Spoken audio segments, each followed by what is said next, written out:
So in this life, you get to be known for something. Sometimes it's for an invention, sometimes it's for a joke.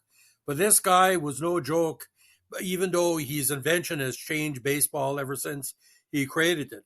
Candy Cummings, born William Arthur Candy Cummings in Ware, Massachusetts, was an American pro baseball player. He played in the National Association of Professional Baseball Players and the National League. He's also widely credited with inventing the curveball. Now elected to the Baseball Hall of Fame in 1939, um, born at Ware but moved to Brooklyn when he was 4. He attended Foley Seminary in Fulton, New York from 64 to 66 and played for Foley's baseball team. He pitched his team to the county championship. After graduating from Foley, Cummings joined the Star Baseball Club, one of Brooklyn's best clubs, pitching for his junior squad. Prior to the formal introduction of pro baseball in 1871, all baseball clubs were amateur. Showing great promise, he was lured to another top Brooklyn club, Excelsior. At the age of 17, he made his debut in the National Association of Baseball Players with the Excelsior senior team. His first game with the Excelsior seniors was on August 14, 66, against the New York Mutuals. For his performance, he received prophetic praise from the Brooklyn Eagle. He was only to keep on in the way he has begun, and he will one day, not far distant, be ranked among the best pitchers of the country. 2 weeks later, he led his team to a 24-12 win against the Newark Eurekas. After the latter game, baseball writer Henry Chadwick commented on the skills of young Cummings and his promising future with the Excelsior club. Cummings played for the Excelsior's the next campaign and continued as the main pitcher for the Stars of Brooklyn from 68 to 71. His pitching skills led to his being called Candy, a popular 19th century nickname for a man who was the best at his craft.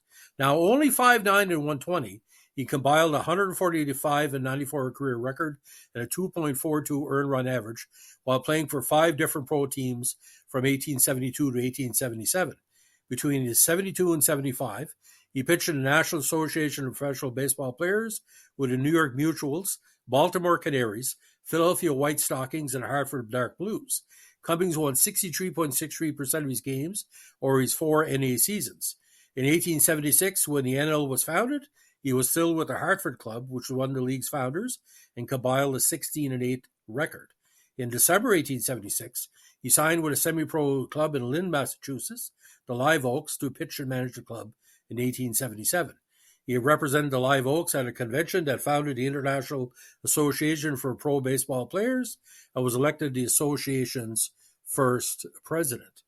Now, in the middle of 1877, he left the Live Oaks and returned to the NA, pitching for the Cincinnati Reds, where he appeared in only 19 games with a 5-14 win-loss record. Among other records, Cummings was the first player to pitch 2 complete games in one day.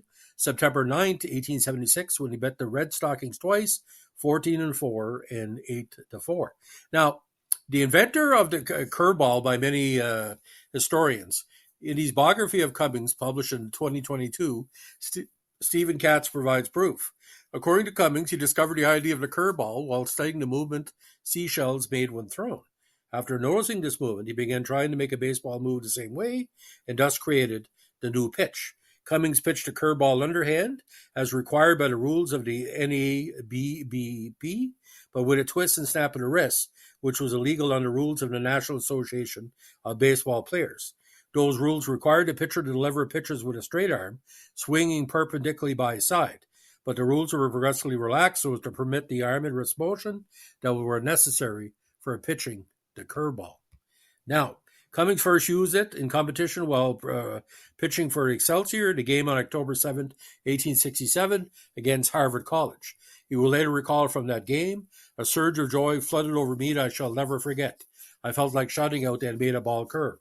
But I said not a word and saw many a batter at that game throw down his stick in disgust. Cummings' introduction of the curveball radically changed pitching and fundamentally transformed the game of baseball. Now, Candy was not the only person that was claiming to have invented a curveball. One was Fred Goldsmith. Goldsmith maintained that he gave a demonstration of pitch on August 16, 1870 at the Capitoline grounds in Brooklyn, and that renowned sports writer Henry Chadwick had covered it for the Brooklyn Eagle on August 17, 1870. However, Katz, in his biography of Candy, shows that Goldsmith's claim was not credible, and that Goldsmith's reference to an article by Chadwick in the Brooklyn Eagle was likely fabricated. According to a 2002 article by ESPN's Steve Wolf, Cummings was fairly well connected in baseball, and evidenced by his position with the International Association. Baseball leaders Chadwick, Harry Wright, and Albert Spalding, among others, credited Cummings as the inventor of the curveball. Now, in 1873, he became a well-known inventor by inventing a railway coupling device, improving on the coupling device then used, which was dangerous. He patented his invention in 1874, refined his design in 1876, and patented that in 1877. Cummings received a small royalty for his invention, as well as saving literally thousands of lives through the years because the coupling was very important. After organized baseball, he moved to Athol, Massachusetts, where he owned and operated a paint and wallpaper shop. Cummings unfortunately died in Toledo on May 17, 1924. He is buried at the Aspen Grove Cemetery in Ware, Massachusetts, and was possibly inducted into the Baseball Hall of Fame in 1939. And of course, his ERA was quite strong during his time. So every time you see a curveball on TV from now on, just remember, it's sweet as candy, literally and figuratively. So that's the story of the great Candy Cummings. If you like what we're doing here, we're our vintage baseball podcast. And in the words of the announcer, we went back quite a bit. Don't forget the curveball. Doesn't matter slurve or slow curve or whatever. It's a pretty freaky pitch. I once played against a player who threw a 91 mile an hour curveball, and I saw my life flash before our eyes. And I was quite bored because I was only 17 at the time. Thanks for listening. Bye.